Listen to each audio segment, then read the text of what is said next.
Gowthaman tax நண்பர்களுக்கு வணக்கம்.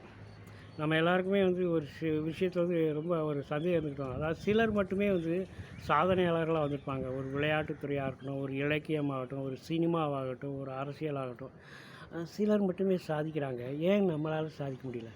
நாம் ஏன் ஒரு சராசரி மனிதர்களாகவே வாழ்ந்து ஒரு குடும்பத்துக்காகவே உழைத்து உழைத்து உழைத்து அப்படியே நம்மளோட முதுமையை எட்டிட்டு போயிடுறோம்? ஏன் நம்மளால் அவங்கள மாதிரி சாதிக்க முடியல அப்படின்னா, அதுக்கு எத்தனையோ காரணங்கள் இருக்கலாம். அவங்க ஒரு ஒரு துறையில் அவங்க காட்டக்கூடிய முனைப்பு, ஈடுபாடு அப்படின்னு நிறையா விஷயங்கள் இருக்கும். கடுமையான உழைப்பு பின்னாடி இருக்கும். அதையும் தாண்டி நான் உங்கள்கிட்ட சொல்லிக்க விரும்புகிற ஒரே ஒரு விஷயம் விடிகாலையில் எழுதல். விடிகாலையில் எழுதல் அப்படிங்கிறது எதுக்கு சொல்கிறேன்னா, 2 விஷயங்க. ஒன்று நமக்கு ஒரு நாளில் கூடுதல் நேரம் நமக்கு பயன்பாட்டுக்கு கிடைக்குது. எப்படின்னு பார்த்தீங்கன்னா, நமக்கும் 24 மணி நேரம், அவங்களுக்கும் 24 மணி நேரம். ஆனால் அவங்க அதை கூடுதல் நேரம் பயன்படுத்தும்போது அவங்களுக்கு ஏதோ சேவிங்ஸ் மாதிரி அந்த நேரம் கூடுதலாக கிடைக்குது. அப்போ நம்ம அந்த நேரத்தை தூங்கி தூங்கி செலவழிச்சிடுறோம்.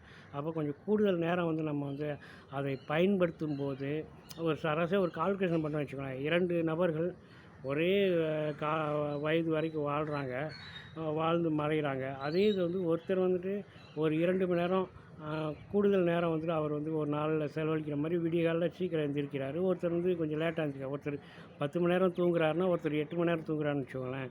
ஒரு 35 ஆண்டு காலம் அந்த மாதிரி ஒரு பழக்கம் வச்சுருந்தான்னு வச்சுக்கோங்களேன்.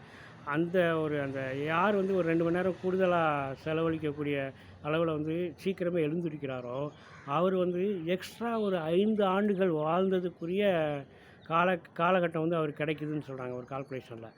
அப்போ இது எவ்வளோ பெரிய சேவிங்ஸ் நமக்கு பார்த்தீங்களா? 2 பேரும் ஒரே வயது வாழ்ந்தாலும், என்னால் அவரை விட 5 ஆண்டுகள் கூடுதலாக வாழ முடியும் அப்படிங்கிறப்ப, நம்மளால் ஏன் விடிய காலை எந்திரிக்கிற சோம்பேறித்தனப்படணும்? இது ஒன்று. இன்னொன்று, விடிய காலையில் எந்திரிச்சு பார்த்தீங்கன்னு வச்சுக்கோங்களேன், அந்த விடிய காலையில் உலகமே தனிங்க. அதே ஒரு அமைதியாக இருக்கும். காற்று ரொம்ப தூய்மையாக இருக்கும். இந்த சத்தங்கள் இதெல்லாம் இல்லாத அந்த நாய்ஸ் பொல்யூஷன் இல்லாத ஒரு சூழல் இருக்கும். பறவைகள் சத்தம் இதெல்லாம் கேட்கலாம். ரொம்ப ரம்மியமானதாக இருக்கும். நீங்கள் விடிய காலையில் எந்திரிச்சிட்டு நீங்கள் அன்றைக்கி வேலையை பண்ண ஆரம்பிச்சிங்கன்னு வச்சுக்கோங்களேன், உங்களுக்கு ஏதோ கூடுதலான நேரம் அன்றைக்கி கிடைக்கிற மாதிரி இருக்கும். அப்படிங்கிறப்ப நீங்கள் வழக்கமாக செய்கிறத விட கூடுதல் வேலைகளை செய்ய முடியும். இதெல்லாம் நீங்கள் விடிய காலம் எந்திரிக்கிறப்ப கொஞ்சம் கஷ்டமாக இருக்கும். ஏன்னா எந்திரிச்சிட்டிங்கன்னா அதுக்கப்புறம் பழக்கமாயிடுச்சுன்னா ரொம்ப ஈஸியாகிடும்.